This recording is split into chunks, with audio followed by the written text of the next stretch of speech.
ମୁଁ ଆଜ୍ଞା ମନୋଜ ବସନ୍ତରାୟ ଭଦ୍ରକ ଜିଲ୍ଲା ଶ୍ରମିକ ସଂଘ ସମନ୍ୱୟ ସମିତିର ଜଣେ ସଦସ୍ୟ ଏବଂ ଭାରତୀୟ ମଜଦୁର ସଂଘର ଜିଲ୍ଲା ସଭାପତି।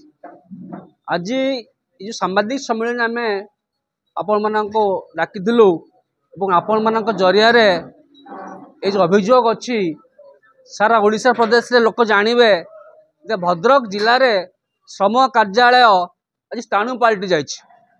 ଆମେ ଏ ବିଷୟରେ नूतन जिलापाल भाव आसीथिबा दिलीप राउतराय महोदय को गत 9/9/2024 अवगत करैलु। से तुरंत 10 तारीख दिन त्रैपाक्षिक आलोचना को आम डाकिले। श्रम विभाग अधिकारिणी समस्त यूनियन एवं निजे जिलापाल महोदय रही आलोचना करूँ। आलोचनार मुख्य विषय थिला जे भद्रक जिले में केते श्रमिक माने पंजीकृत होवाई आवेदन कर, मैरेज बेनिफिट केते बाकी अच्छी, एजुकेशन बेनिफिट केते बाकी अच्छी, नवीकरण केते एप्लाय होइछि, रिजर्वेशन केते एप्लाय होइछि। ए विषय श्रम अधिकारी जहाँ तथ्य देते तादर भूल भाल सत्य से निजे कहते पाखापाखि 40,000 35,000 42,000 एमती सबू धारा वाइज पेंडिंग अच्छी। जिलापाल महोदय निर्देश देते 2 मास भितर ये कार्ड को सब तुरंत क्लियर कर दियो एवं जो गुड़ाक करेन्ट एप्लाय हम तापर ताकू काम कर। जिलापाल कथा को सी कि कर्णबोध हो नाला, से शुणी नथिले, सी मन इच्छा नुआ नुआ कार्ड कर चलते, नुआ नुआ बेनिफिट कर चलते।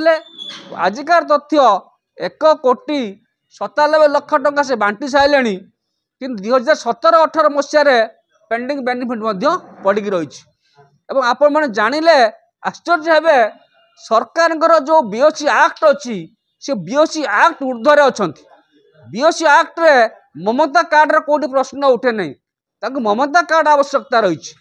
यार उद्देश्य आप जापर कौन से ममता कार्ड मागुंट, गोटे श्रमिक को हारासमेंट कराउछंती, कार्ड करे दौना।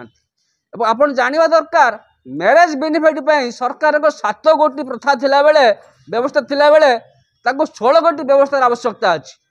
जो 16 गोटी व्यवस्था आवश्यकता रोची ता माने गोटे श्रमिक बारंबार ऑफिस की दौड़ काम हम ना, द्वारा नियुक्त दलाल द्वारा आसिले से काम को सुरक्षित कर पारे। तेणु ए विषय में आप सचेतन हवा दरकार एवं साधारण जनता आम आपण जनवा दरकार।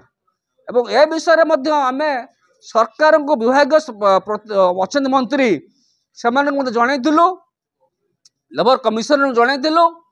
दीर्घ 2 मास हे ये प्रक्रिया चालू अच्छी। आज बदली हो काली आसतु, किंतु आज पर्यंत किसी हो पारा नहीं। तेणु आज आपण को आम सरकार पाखर ये खबर पहुँचा दरकार जे आम 18 तारीख दिन निश्चित आंदोलन में बसुचु। जदि यार किसी प्रतिकार न करा जाए आंदोलन और तीव्रतर हम अनिर्दिष्ट काल पर्यंत आंदोलन चलो।